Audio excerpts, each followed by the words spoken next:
रामनाथ शेतकरी बंधूंनो, आज आपण येळेगाव गवळी तालुका कळमनुरी जिल्हा हिंगोली येथील प्रगतशील शेतकरी प्रेम अशोकराव मंदाडे यांच्या आपण हळदीच्या प्लॉटला व्हिजिट दिलेली. प्रेम मंदाडे साहेब हे मागच्या बऱ्याच दिवसापासून आपले ॲग्री युजर आहेत ना, आपल्या मार्गदर्शनाखाली ते शेती करतात. तर खऱ्या अर्थानं त्यांना नेमका काय शेतीचा रिझल्ट आहे आपण त्याच्या तोंडानं ऐकूया. तर प्रेम साहेब, तुम्ही आपला परिचय द्या, ठीक आहे. आणि तुम्हाला नेमकं गेल्या वर्षी हळदीचं उत्पन्न नेमकं किती आलं होतं, ठीक आहे. यावर्षी तुम्हाला किती अपेक्षा आहे आणि तुम्ही नेमके कोणते प्रोडक्ट वापरता की ज्याचा फायदा तुम्हाला झाला आहे आपल्या बाकी शेतकरी बांधवांना कळवा. तर पहिले तुमचं नाव सांगा. माझं नाव प्रेम अशोकराव मंदाडे, राहणार येळेगाव गवळी, तालुका कळमनुरी, जिल्हा हिंगोली.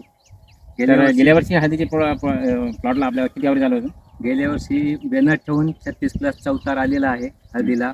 आणि यावर्षी आपलं काय टार्गेट आहे? यावर्षी 45+ टार्गेट आहे. वा, 45.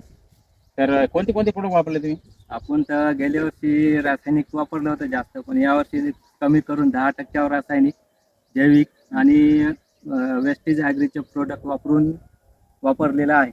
अच्छा, थोडक्यात तुम्ही रासायनिकचे फक्त 10% वापरता आणि वेस्टेजचे ॲग्री प्रोडक्ट जे जैविक प्रोडक्ट आहेत ते तुम्ही वापरतात. तर ते वापरून गेल्या वर्षी तुम्हाला जवळपास 36 क्विंटलचं बेनर ठेवून ॲव्हरेज आलं होतं, ठीक आहे, असंच ना? हो. आणि यावर्षी तुम्हाला आजच्या तारखेला जर घेतलं तर हा प्लॉट असा आहे आणि यावर्षी तुमचं टार्गेट घेते 45+.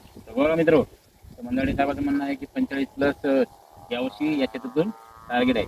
याचा अर्थ काय माहिती आहे का? याचा अर्थ असा होतो की खऱ्या अर्थानं आपल्याला विक्रमी उत्पादन घ्यायचं आहे, तर खऱ्या अर्थानं पिकाकडे बघून आपल्याला विक्रमी उत्पादन घेता येणार नाही. तर आपल्याला बघावं लागेल खऱ्या अर्थानं जमिनीकडे.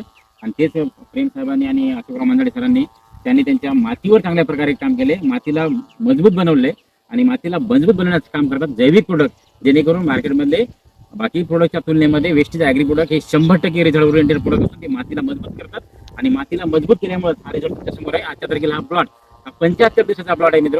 आणि 75 दिवसाच्या प्लॉटमध्ये बघू शकता तुम्ही तिथं कुठल्याही प्रकारे पिंकपणा नाही आणि एक नंबर ग्रीनरी आहे. आणि साहजिकच या प्रकारचा 75 दिवसाचा प्लॉट जर असेल तर त्याचं टार्गेट जे आहे 45 क्विंटलचं निश्चितच पूर्ण होणार आहे, ठीक आहे. तर प्रत्येक शेतकऱ्यांना एकच विनंती की तुम्ही स्वतः विक्रमी उत्पादन घ्यायचं असेल तर तुम्हाला पिकावर काम न करता मातीवर काम करा, ठीक आहे. एवढं सांगतो.